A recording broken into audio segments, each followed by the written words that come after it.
नमस्कार. मध्यपूर्वेत सुरू असलेल्या युद्धामुळे संपूर्ण जगभरात LPG गॅसचा तुटवडा निर्माण होत आहे. गॅसचे वाढते दर आणि संभाव्य कमतरता यामुळे सर्वसामान्यांपासून ते मोठ्या संस्थांपर्यंत सर्वच स्तरावर चिंता वाढली आहे. पण या संकटाच्या काळात भारतातून एक आशादायी आणि नाविन्यपूर्ण उपाय समोर आला आहे.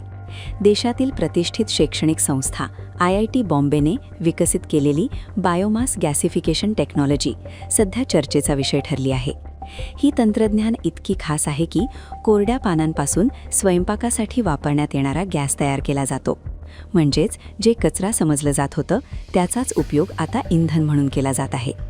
या प्रकल्पाची सुरुवात 2014 मध्ये संजय महाजनी यांच्या नेतृत्वाखाली झाली. सुरुवातीला उद्दिष्ट फक्त कॅम्पसमध्ये साचणाऱ्या कोरड्या पानांचा निपटारा करणे हे होते. मात्र संशोधनाच्या प्रक्रियेत या कचऱ्यापासून ऊर्जा तयार करण्याचा यशस्वी मार्ग सापडला. प्रारंभी अनेक अडचणी आल्या. धूर निर्माण होणे, तांत्रिक समस्या तसेच कर्मचाऱ्यांचा विरोध या सगळ्यांचा सामना करावा लागला. पण 2016 मध्ये सुधारित गॅसिफायर विकसित करण्यात आला आणि प्रणाली अधिक कार्यक्षम बनली. यानंतर 2017 मध्ये संदीप कुमार या प्रकल्पात सहभागी झाले आणि त्यांनी बर्नर डिझाईनमध्ये महत्त्वाचे बदल केले. सततच्या चाचण्या आणि सुधारणा करण्यानंतर 2024 मध्ये ही प्रणाली यशस्वीरित्या कॅम्पसच्या स्टाफ कॅन्टीनमध्ये लागू करण्यात आली. आज या तंत्रज्ञानामुळे कॅन्टीनमधील LPGचा वापर 30 ते 40% कमी झाला आहे. या प्रणालीची थर्मल कार्यक्षमता सुमारे 60% आहे, तर उत्सर्जनाचे प्रमाण 20 ppm पेक्षा कमी आहे. महत्त्वाचे म्हणजे या उपक्रमामुळे दरवर्षी सुमारे 8 टन कार्बन डायऑक्साईड उत्सर्जन कमी होत आहे. जे शेफ सुरुवातीला या तंत्रज्ञानाला विरोध करत होते तेच आता कोणत्याही अडचणीशिवाय याचा वापर करून स्वयंपाक करत आहेत. मेरा नाम है संजय महाजनी. मैं यहाँ केमिकल इंजीनियरिंग IIT बॉम्बे में फैकल्टी मेंबर हूँ और मैं गैसिफिकेशन और एनर्जी कन्वर्जन में रिसर्च करता हूँ. सर, ये जानना चाहिए कि किस तरीके से IIT बॉम्बे जो है वो सूखी हुई पत्तियाँ और जो टहने हैं उनको गैस में कैसे इस्तेमाल करेगा, इसका क्या फ़ायदा जो है संस्थान को होगा, है कितनी कमी जो LPG की डिपेंडेंसी जो हमारी कम सामने देखिए. बराबर है. तो ये जो सूखे पत्ते जो है ट्विग्स होते हैं उसमें भी वो अगर जलाते हैं तो उससे हमको एनर्जी मिलती है ना. तो अभी कैसा हो रहा है कि ये IIT में इतना ग्रीन कवर है तो उसकी वजह से रास्ते पे बहुत सारे पत्ते या ट्रीज गिरते हैं. तो ये वेस्ट मैनेजमेंट तो हमको करना ही पड़ता था, बराबर है. तो ये सब पत्ते कलेक्ट करके उसको आउटसोर्स किया था, हमने कॉन्ट्रैक्ट दिया था, उसके ऊपर बहुत सारा खर्चा कर रहे थे हम लोग. तो हमने सोचा कि ये जो वेस्ट है तो इसमें एनर्जी है तो क्यों ना इसका इस्तेमाल हमारे खुद के एप्लीकेशंस के लिए किया जाए. कि IIT में बहुत सारे कुकिंग होता है, थर्मल एप्लीकेशंस है, तो उसके लिए इसका इस्तेमाल करना हमने सोचा. बट ऐसा इतना सिंपल नहीं था, उसके लिए बहुत सारा रिसर्च करना पड़ा. एक तो गैसिफिकेशन मतलब क्या होता है कि ये जो पत्ते होते हैं उसको पहले पैलेट्स में कन्वर्ट किया जाता है, उसको कंप्रेस किया जाता है. ओके. और ये जो पैलेट्स है वो गैसिफिकेशन जो यूनिट है हमने जो डिज़ाइन किया है उसमें डाला जाता है. ये डर्टी फीड स्टॉक है. डर्टी मतलब उसमें बहुत सारा सॉइल होता है, बहुत सारा मिट्टी होता है, इसलिए वो जब जलता है तो उसमें बहुत सारे इमिशंस आ जाते हैं, पार्टिकुलेट इमिशंस आते हैं. तो इसलिए इसका डिज़ाइन जो किया है गैसीफायर का वो ऐसा किया है कि इसके इमिशंस बहुत कम हो जाए और उससे जो गैस बनेगी उसको हम प्रोड्यूसर गैस बोलते हैं.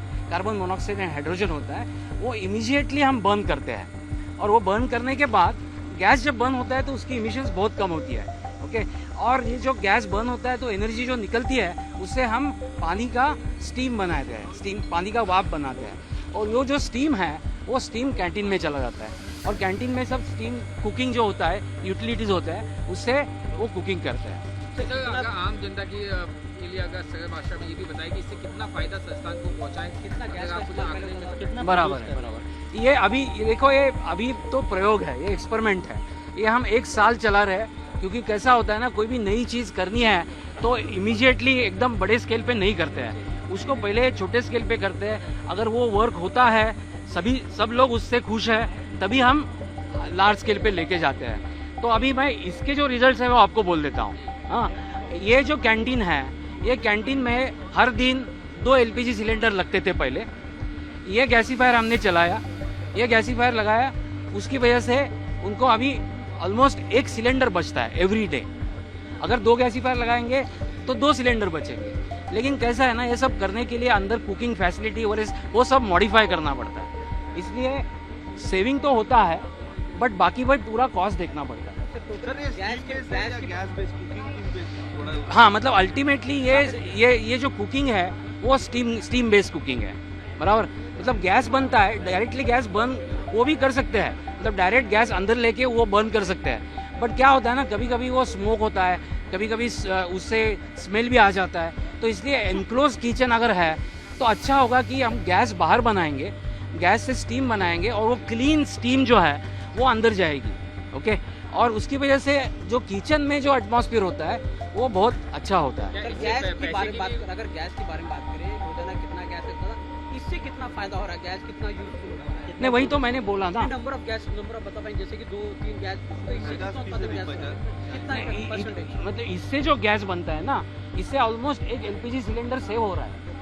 हाँ, एक एलपीजी सिलेंडर सेव हो रहा है इसकी वजह से। सर, इससे जो कार्बन डाइऑक्साइड का इमिशन वो भी क्या कम होगा है, क्या दूसरा जो कॉस्ट था वो भी कम होगा, इससे फाइनेंशियली जो फायदा पहुंचा है? बराबर है। तो इसके मतलब एक तो कार्बन डाइऑक्साइड इमिशंस की जो आपने बात की वो सही है। मतलब एलपीजी जो है वो फॉसिल फ्यूल है।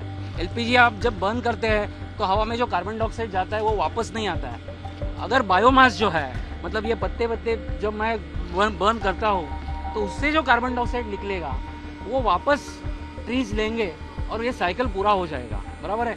इसलिए बायोमास को रिन्यूएबल फीडस्टॉक बोलते हैं। तो इसलिए अगर मैं एलपीजी की जगह ये अगर पत्ते यूज़ करूँगा तो उसकी वजह से नेट कार्बन डाइऑक्साइड इमिशंस जो है हवा में वो कम हो जाएगा, वो सिग्निफिकेंटली कम हो जाएगा। मतलब अगर मैं एलपीजी पहले 2 सिलेंडर यूज़ करता था, उसकी वजह से 1 सिलेंडर अभी यूज़ कर रहा हूँ, तो मेरा carbon dioxide emission almost half हो गया है। तो खर्च बच गया है, और जो पहले आप वेस्ट मैनेजमेंट के लिए जो खर्च करते थे, कॉन्ट्रैक्ट टेंडर दिया जाता था बाहर, अब वो भी खर्च अब बच गया है। बराबर है। खर्चे की बात करेंगे तो इकोनॉमिकली भी ये वायबल है। मतलब ठीक है, ये सब इंस्टॉलमेंट करना पड़ता है, उसका खर्चा है, बट लेकिन हमको तो बायोमास जो अवेलेबल है वो एकदम फ्री में अवेलेबल है ना, तो उसका कुछ खर्चा नहीं है, बट उसका प्रोसेसिंग के लिए खर्चा करना पड़ता है। बट ये जो पहले डिस्पोजल के लिए खर्चा कर रहे थे ना, वो सब सेव हो गया। सर, फिगर की एक बात करें, आईआईटी पवई में कितने स्टूडेंट हैं, कितने एलपीजी आप पहले इस्तेमाल करते थे, क्या इसका इस्तेमाल हॉस्टल में जब शुरू हो जाएगा तो कितनी खपत कम होगी? बराबर है। तो अभी तो हम हॉस्टल में ये यूज़ नहीं कर रहे हैं, बट अभी इसका सक्सेस देख के हम इसको अभी प्लान कर रहे हैं कि हॉस्टल में वो इम्प्लीमेंट किया जाए, बराबर। तो आईआईटी में वैसे आईआईटी में अभी 22-23 हॉस्टल्स हैं और बहुत सारे स्टूडेंट्स हैं, करीबन 15,000 स्टूडेंट्स हैं आईआईटी में, ओके। तो ऐसे हम अभी सोच रहे हैं कि ऑलमोस्ट 6 गैसीफायर्स हम बड़े, मतलब इससे भी डबल साइज के गैसीफायर्स हम हॉस्टल में लगाएंगे। उससे जितना सेविंग होगा वो बहुत ज़्यादा होने वाला है, बराबर। और उससे क्या होगा, मतलब पूरा हॉस्टल का जो रिक्वायरमेंट है एलपीजी का वो तो पूरा नहीं हो जाएगा, बिकॉज उतना हमारे पास वेस्ट अवेलेबल नहीं है। ये आईआईटी की रिक्वायरमेंट तो बहुत ज़्यादा है। ही तंत्रज्ञान केवळ एक प्रयोग नसून शाश्वत विकासाच्या दिशेने उचललेले मोठे पाऊल आहे. कॅम्पस स्वतःच्या ऊर्जेच्या गरजा पूर्ण करण्यासाठी या उपायाचा वापर करत आहे. ही तंत्रज्ञान आता इन्फिक्सन एनर्जी प्रायव्हेट लिमिटेडला परवाना देण्यात आली आहे आणि लवकरच मोठ्या वसतिगृहांमध्येही ती लागू करण्याची योजना आहे. यामुळे दरवर्षी सुमारे 50 लाख रुपयांची बचत होण्याची शक्यता आहे. तसेच 90 टन एलपीजीची बचत आणि 300 टन कार्बन डायऑक्साईड उत्सर्जन कमी होऊ शकते. प्राध्यापक संजय महाजनी यांनी सांगितले की कॅम्पसमधील कचऱ्यापासून ऊर्जा निर्माण करण्याचा हा प्रवास आता मोठ्या प्रमाणावर ऊर्जा परिवर्तनाचे उदाहरण ठरत आहे.